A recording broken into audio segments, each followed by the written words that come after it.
This is Russ at GoGov, and let's get started right in with some news and notes. If you like doing your taxes, you're going to love doing your car registration every year when you have to figure out your deductions, your mileage, and, well, it's a mess.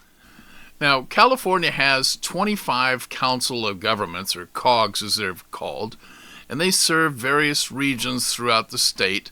And these organizations help coordinate regional planning efforts on things like housing, environmental issues, and transportation. And transportation is where the idea of something called VMT comes in.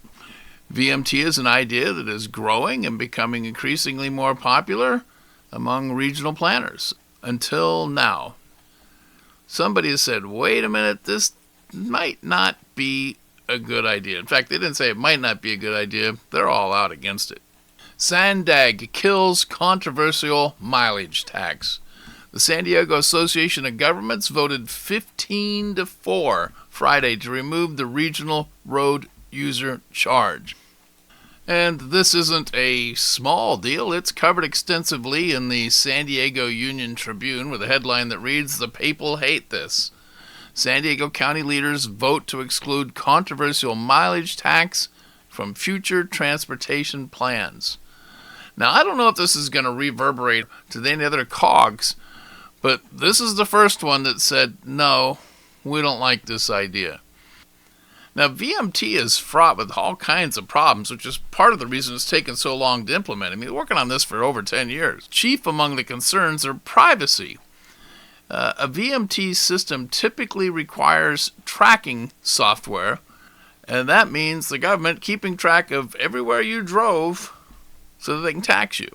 And you have impact on rural and low-income households. Tourism takes a hit, and probably the biggest, and what you're seeing at SANDAG, is public and now political resistance. Now let's quickly look at the issue of administrative cost and complexity. And what we have now is a federal excise tax, and that's collected at the refinery on every gallon of gasoline that ships from the refinery. And the administrative cost of that tax is less than a penny, 9/10 of a cent. Now, the administrative cost of the tax is somebody has to pay it, somebody has to collect it, and all that costs money. Now let's look at the VMT. Rather than collect the tax at the relatively few number of refineries around the country, the VMT collects the tax from millions upon millions of individual collection points. And that would be each of us in our vehicles. Administrative cost of the VMT, by comparison, get ready for this, 25%. 25% of every dollar collected for VMT goes to the cost of administering the tax.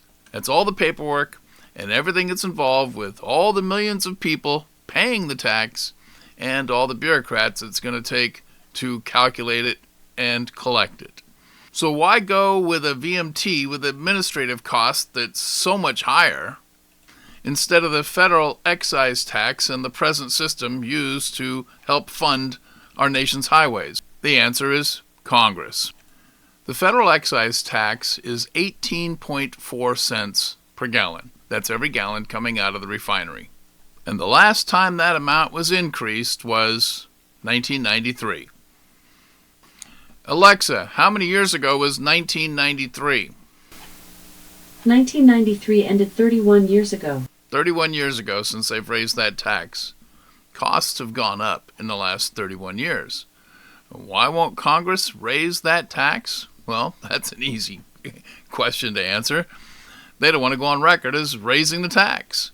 So instead of raising the tax to provide the money that's needed to keep the roads paved, keep them maintained, and keep them running,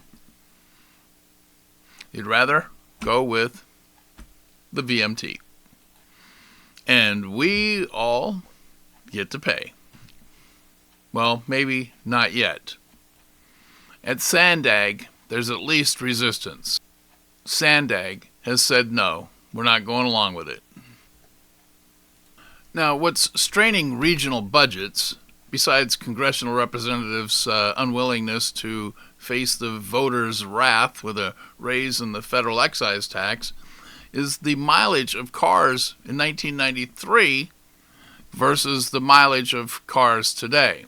Not to mention hybrids that are getting well over these numbers, and electric cars that, well, they aren't paying anything in an excise tax on gasoline.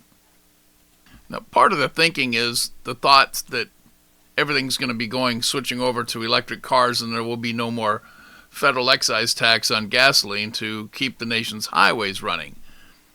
But that's the subject for another day.